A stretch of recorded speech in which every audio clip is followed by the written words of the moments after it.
New York City police are responding to Prince Harry and Meghan Markle's claim they were involved in an incident with paparazzi in New York City last night. Prince Harry's spokesperson released a statement saying it happened after the couple attended a gala where Meghan was honored. Meghan's mother was also in the car. In a statement, the spokesperson says the chase lasted more than 2 hours and led to near collisions with pedestrians, other vehicles, and New York police officers. Two law enforcement officials said nobody was in danger during that pursuit. The NYPD says it assisted the private security team protecting Prince Harry and Meghan last night, saying in part, quote, there were numerous photographers that made their transport challenging. The Duke and Duchess of Sussex arrived at their destination, and there were no reported collisions, summonses, injuries, or arrests in regard. Our colleague Errol Barnett is outside of where the event Harry and Meghan attended last night. So, Errol, what more are you learning about how this incident played out?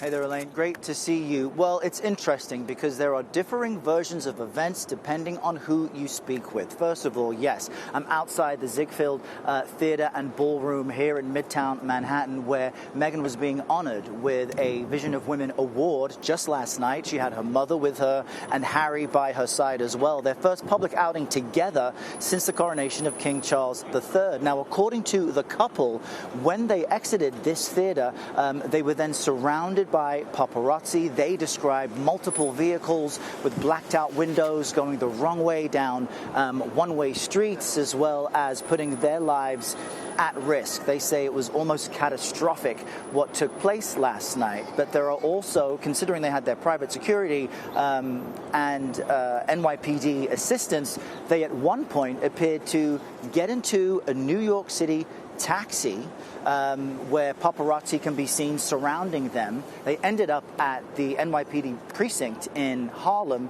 after circling the city, not for 2 hours. We're hearing that it may have been closer to 1 hour before the NYPD took their police report and allowed them to head to the private residence where they were staying. Now, that taxi driver is speaking to reporters, and he was just quoted as saying that he didn't at any time feel that his life was at risk and that it's New York, it's a safe place. The NYPD also, now that it's investigating, the Mayor Eric Adams, has said that he doesn't think there would have been a 2-hour chase around the city, but the couple is saying that they certainly felt threatened, they felt unsafe last night, and the NYPD is now looking into all of this. Interesting. All right. Meantime, Harry is in a legal battle in the UK over safety.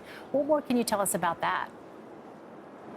Yeah, it's a really important piece of context because while the couple is making quite a big deal about what happened here last night, Harry is suing the UK government in order to be able to hire his own private security now that he is not a publicly serving member of the royal family.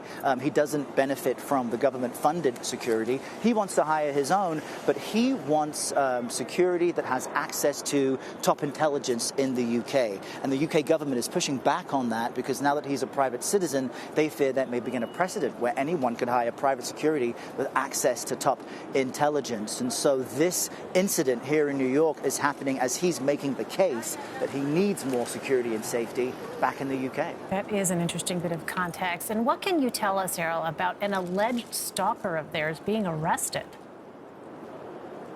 That's right. This is back in Montecito, California, where they live. Just last night, their private security detail there say that they detained a man believed to be stalking the couple.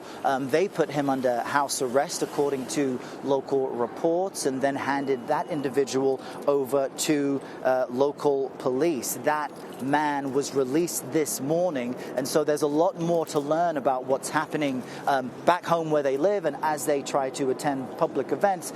But Harry has put this into the context of how he feels growing up after the loss of his mother, the late Princess Diana, back in 1997, after she was chased by paparazzi in Paris. He's spoken about this in his memoir. He and his wife have spoken about this in their Netflix special. Effectively, Harry feels that when it comes to the press covering him and his family, it's the hunter versus the prey. And so all of these small examples seem to be evidence of a man really dealing with unusual security circumstances in many places. Unusual indeed, and a lot to sort through. We'll have much more on this story as it develops. Errol Barnett, thank you.